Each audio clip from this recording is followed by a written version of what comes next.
Assalamualaikum warahmatullahi wabarakatuh. Di sini Ulun Ahmad Rizali kan menjawab soal final test sejarah Islam Indonesia. Pertama, jelaskan kota-kota dagang yang merupakan visual dari kerajaan yang bercorak Islam seperti Demak, Cirebon, Banten. Kerajaan-kerajaan bercorak Islam seperti Kerajaan Demak memiliki corak ekonomi, perdagangan, dan maritim. Pada abad ke-16, Demak menjadi pusat logistik beras dan daerah pedalaman Jawa. Kerajaan Cirebon memiliki kemajuan pesat termasuk segi perdagangan.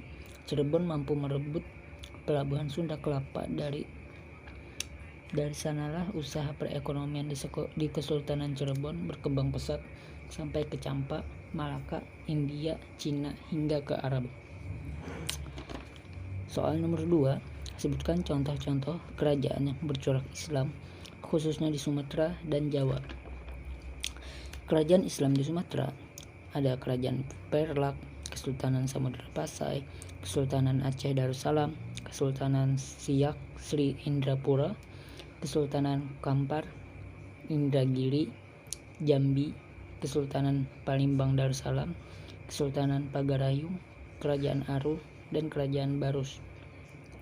Adapun contoh kerajaan Islam di Jawa itu ada Kerajaan Demak, Kerajaan Mataram, dan Kerajaan Banten.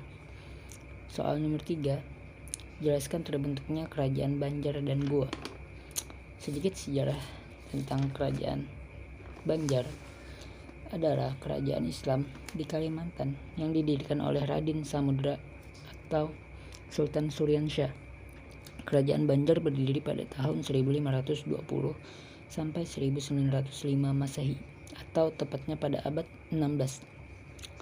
Di bawah pemerintahan Sultan Musta'in Billah, Banjar menjadi bandar perdagangan dengan komoditas utamanya yaitu lada hitam, madu, intan, emas, rotan, damar, dan kulit binatang.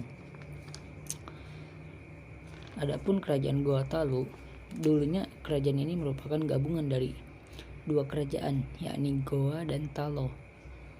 Kesultanan Goa mencapai puncaknya pada masa Kesultanan Hasanuddin. Di bawah pimpinannya, kerajaan ini menjadi pusat perdagangan di Indonesia bagian timur. Nomor 4, bagaimana peran Wali Songo dalam penyebaran agama Islam?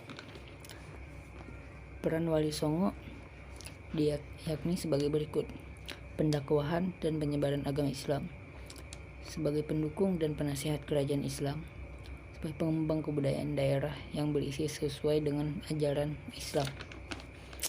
Soal nomor 5, pembahasan pemaparan mengenai 3 tipologi kerajaan Islam. Kultur sosial politik yang dipengaruhi oleh Islam di Nusantara hanya tampak pada momentum tradisi. Islam hanya upacara keagamaan yang ditangani kerajaan. Seiring tertutupnya pintu ijtihad, nyaris tidak dijumpai pembaharuan baik bidang hukum, teologi, dan bidang sosial politik. Dari sini dapat dinyatakan bahwa pada dasarnya Islam Nusantara tidak mengenal adanya negara agama. Sistem politik kerajaan Islam Nusantara khususnya di Jawa masih didominasi warisan sistem pra-Islam.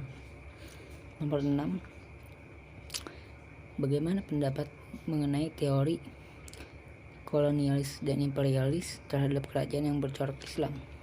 Menurut pendapat saya, imperialisme dan kolonialisme memiliki kesamaan dalam mengeksploitasi kekayaan dari suatu negara. Ya, artinya imperialisme dan kolonialisme itu sama-sama mempunyai tujuan, yakni mengeruk kekayaan sumber daya alam dari sebuah negara untuk di negaranya sendiri, sehingga sedangkan negara penakluk akan semakin makmur dan negara yang diduduki akan tertindas. Soal nomor 7, apa saja yang menyebabkan konflik masyarakat Indonesia dengan bangsa asing? Penyebab konflik masyarakat Indonesia dengan bangsa asing tak terlepas dari kolonialisme itu tadi. Karena negara asing terus-menerus memonopoli kekayaan alam bangsa Indonesia, sehingga menyebabkan bangsa Indonesia melakukan perlawanan kepada bangsa asing karena mereka anggap semena-mena. Sekian dari saya, terima kasih. Wassalamualaikum warahmatullahi wabarakatuh.